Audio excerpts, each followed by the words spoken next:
क्या आप लोगों ने कभी ये सोचा है कि हमारी होम गैलेक्सी के सेंटर में क्या है, या फिर हमारी होम गैलेक्सी से सबसे पास वाली गैलेक्सी कौन सी है? और क्या आप लोगों को पता है कि एक समय ऐसा आएगा जब हमारी होम गैलेक्सी अपनी पास वाली गैलेक्सी से टकरा जाएगी और सब कुछ खत्म हो जाएगा।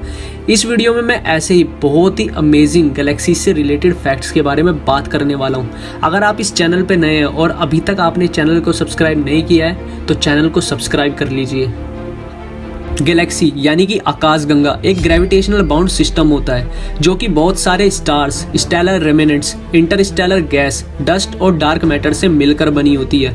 और क्या आप लोगों को पता है कि 2016 में की गई स्टडी के मुताबिक जितना डीपर हम कॉस्मोस यानी कि ब्रह्मांड में देखते हैं उतनी ही ज़्यादा और भी गैलेक्सीज को ऑब्जर्व किया जाता है। और 2016 में हुई एक स्टडी के मुताबिक हमारा जो ऑब्जर्वेबल यूनिवर्स है उसमें आज तक 2 खरब से भी ज़्यादा गैलेक्सीज को ऑब्जर्व किया जा चुका है। और क्या आप लोगों को पता है कि इन्हें 2 खरब गैलेक्सीज में से एक गैलेक्सी हमारी है जिसमें हम लोग यानी कि ह्यूमंस रहते हैं।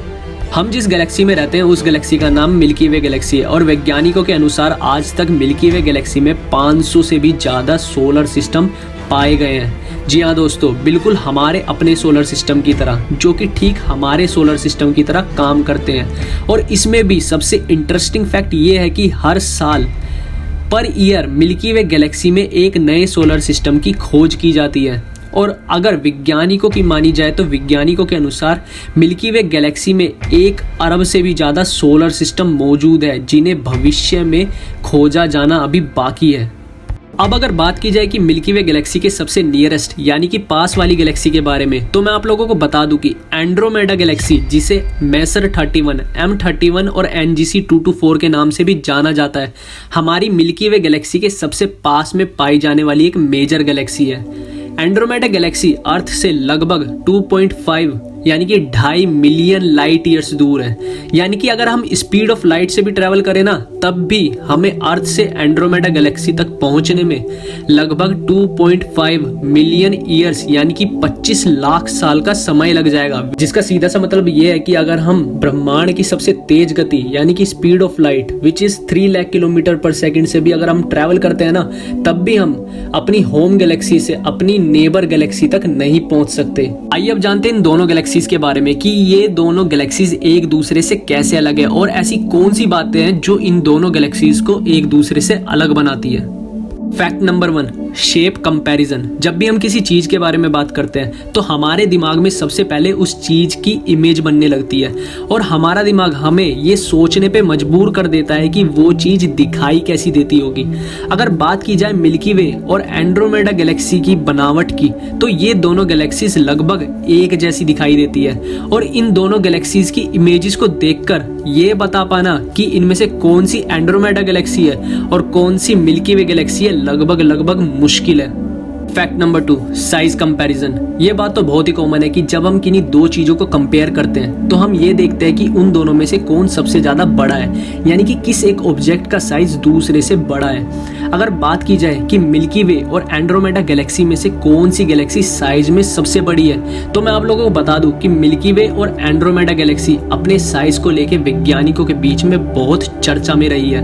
और इसका सबसे बड़ा कारण ये है कि जब भी हम किन्हीं 2 ऑब्जेक्ट्स के साइज को कंपेयर करते हैं तो हम उन दोनों ऑब्जेक्ट्स को देखकर बताते हैं कि दोनों में से कौन सा ऑब्जेक्ट ज्यादा बड़ा है। लेकिन अगर बात की जाए कि गैलेक्सीज के साइज को कंपेयर करने की, तो ये बता पाना लगभग मुश्किल होता है कि उन दोनों में से कौन बड़ा है, क्योंकि रियलिटी में जब 2 गैलेक्सीज के साइज को कंपेयर किया जाता है तो हम उन्हें देख नहीं पा रहे होते हैं। और सबसे बड़ी मुश्किल यहाँ पर यही होती है कि जब हम किसी चीज को देख नहीं पा रहे होते हैं तो हम उनके साइज को भी कंपेयर नहीं कर पाते हैं। कुछ समय पहले तक वैज्ञानिकों के द्वारा ये माना जाता था कि हमारी नेबर गैलेक्सी यानी कि एंड्रोमेडा गैलेक्सी हमारी होम गैलेक्सी यानी कि मिल्की वे गैलेक्सी से साइज में काफी बड़ी है। और कुछ समय पहले तक एंड्रोमेडा गैलेक्सी के साइज को मिल्की वे गैलेक्सी के साइज के डबल माना जाता था।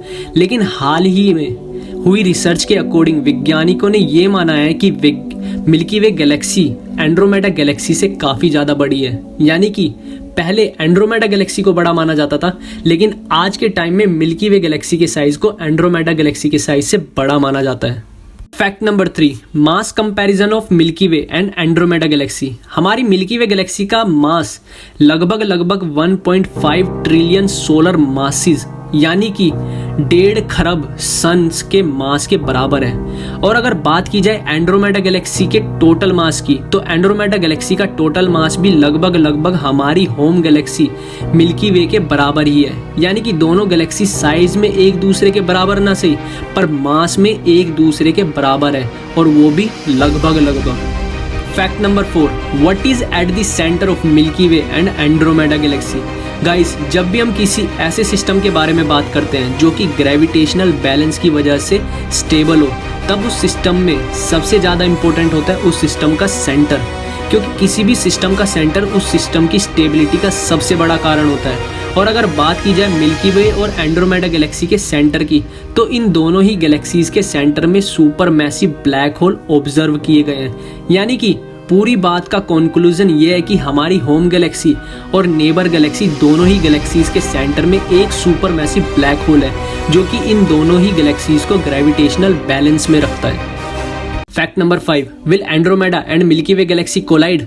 क्या ये दोनों गैलेक्सीज आपस में टकरा जाएगी? गाइज, ये क्वेश्चन ना बहुत ही ज़्यादा खास है कि क्या एंड्रोमेडा और मिल्की वे गैलेक्सी टकरा जाएगी। हालांकि ये दोनों गैलेक्सीज एक दूसरे से बहुत ज़्यादा लाइट ईयर्स दूर है, पर क्या आप लोगों को पता है कि मिल्की वे गैलेक्सी और एंड्रोमेडा गैलेक्सी के बीच का डिस्टेंस धीरे धीरे कम हो रहा है। और इसी वजह से इस क्वेश्चन का आंसर है हाँ, एक समय ऐसा आएगा जबकि ये दोनों ही गैलेक्सी यानी कि एंड्रोमेडा और मिल्की वे एक दूसरे से टकरा जाएगी। लेकिन क्यों और कब? क्यों की बात की जाए तो क्यों का जवाब है Andromeda Galaxy milky Way Galaxy की तरफ 2,50,000 माइल्स पर आवर की स्पीड से बढ़ रही है। और अगर बात की जाए कब की कि ये दोनों गैलेक्सीज आपस में कब टकरा जाएगी, तो इसका जवाब है 4.5 बिलियन ईयर्स बाद। यानी कि एंड्रोमेडा और मिल्की वे गैलेक्सी एक दूसरे से 4.5 बिलियन ईयर्स बाद टकरा जाएगी। यानी कि आप और मैं तो अभी इन गैलेक्सीज के टकराने से नहीं मरने वाले हैं। Fact number 6, number of black holes in both the galaxies. हालांकि अभी हम लोगों ने देखा कि दोनों ही गैलेक्सीज के सेंटर में super massive black hole exist करते हैं, पर ये क्वेश्चन और भी ज़्यादा इंटरेस्टिंग है कि एक गैलेक्सी के अंदर लगभग कितने ब्लैक होल्स एग्जिस्ट कर सकते हैं। वैज्ञानिकों के अनुसार सिर्फ और सिर्फ हमारी होम गैलेक्सी यानी कि मिल्की वे गैलेक्सी में ही 1 से 10 करोड़ से भी ज़्यादा ब्लैक होल्स होने की पॉसिबिलिटी को कैलकुलेट किया गया है। यानी कि सिर्फ और सिर्फ हमारी ही गैलेक्सी में 10 करोड़ से भी ज़्यादा ब्लैक होल्स पाए जा सकते हैं। और अगर वही बात की जाए एंड्रोमेडा गैलेक्सी की, तो हमारी नेबर गैलेक्सी में 2 सुपरमैसिव ब्लैक होल को ऑब्जर्व किया गया है, जो कि एक बाइनरी ऑर्बिट में बाउंडेड है। और गाइज, आज की वीडियो का सबसे खास सवाल जो कि मुझे काफ़ी ढूंढने पर भी नहीं मिला, लेकिन इसका मैं अनुमान अपने आप से लगा सकता हूँ। और आप भी इस क्वेश्चन के बारे में क्या सोचते हैं मुझे कमेंट बॉक्स में कमेंट करके बताइएगा। सोचिए दोस्तों, क्या होगा या क्या होता अगर आप लोग मिल्की वे गैलेक्सी में ना पैदा होकर यानी कि अर्थ पे ना पैदा होकर एंड्रोमेडा गैलेक्सी के किसी सोलर सिस्टम के किसी एक प्लैनेट पर पैदा हुए होते। आपका मतलब कि बॉडी स्ट्रक्चर कैसा होता, आप कितने एडवांस टेक्नोलॉजी के पार्ट होते, या वहाँ पर आप सरवाइव कर भी पाते या नहीं कर पाते, या आपकी लाइफ वहाँ पे कैसी होती। सोचिए गाइस, कैसा होता कि अगर आप मिल्की वे में ना होकर एंड्रोमेडा गैलेक्सी में होते। कमेंट करके नीचे बताइएगा। So will see you in the next video guys. तब तक के लिए चैनल को सब्सक्राइब कर ले एंड वीडियो को लाइक कर दे। So will see you.